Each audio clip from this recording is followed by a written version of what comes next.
pensar que um dia ela sonhou em ter você com ela por uma vida inteira, ser o seu grande amor. Ela se dedicou, se doou de corpo todo, te deu sua fidelidade, o coração te confiou. Ninguém desconfiou da mancha no seu braço, foi apenas um acidente, ele brigou por amor. Sexual por parte do parceiro ou ex-parceiro. Existe um segundo grupo de vítimas, que é composto por meninas, crianças e adolescentes do sexo feminino que sofrem violência sexual, como vocês devem imaginar, praticadas dentro, na sua grande maioria, dentro da própria casa, pelo pai, pelo padrasto, pelo avô, pelo tio. Existe um terceiro grupo de vítima que vem aumentando, crescendo, que é formado por mulheres de mais de 60 anos, mulheres idosas, que sofrem violência física, psicológica, patrimonial, praticada pelo próprio filho, muitas vezes usuário, dependente de crack.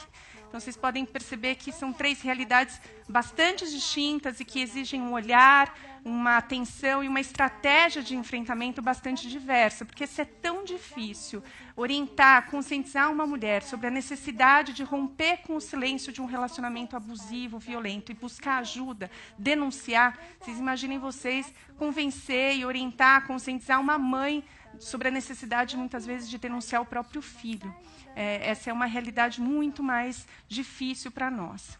Bom, mas eu queria começar falando um pouquinho sobre as grandes dificuldades de trabalhar no enfrentamento à violência contra a mulher, para depois passar aí para as conquistas advindas desses 10 anos de Lei Maria da Penha e finalizar falando um pouco dos passos futuros, para onde nós vamos caminhar agora, como é que a gente tem que fazer para diminuir esses índices de violência. Falar de dificuldade é falar um pouco sobre quem são essas mulheres que procuram o Ministério Público, procuram as delegacias, que denunciam a violência. E aí, um fator preponderante que aparece na grande maioria, quase como um padrão dessas mulheres, é a subnotificação.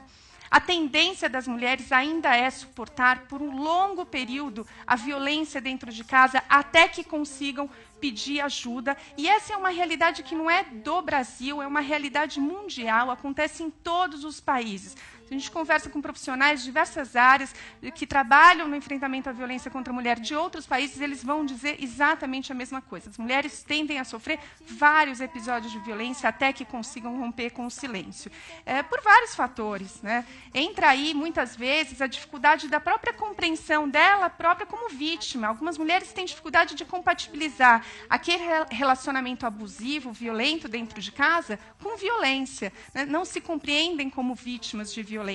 O temor de serem incompreendidas, às vezes por parte da própria justiça, e a gente sabe que isso, infelizmente, ainda ocorre, o temor da incompreensão por parte dos familiares, o medo de expor, a vergonha de expor a privacidade publicamente, esse é um fator complicador, o medo da incompreensão de ser desacreditada, a dependência emocional. É fato que nós, mulheres, ainda crescemos culturalmente acreditando que somos nós as responsáveis pela manutenção da família, que esse é um encargo unicamente da mulher, e é muito difícil para a mulher romper com esse projeto de vida, de família unida, de filhos próximos do pai, né? Esse é um fator, e a dependência econômica ainda existe. A mudança de disposição da vítima, da mulher, em ver o agressor, o autor da violência, processado criminalmente, também é muito frequente. Então, esse também é um padrão. As mulheres que denunciam essa menina que foi agredida e nem ao menos percebeu.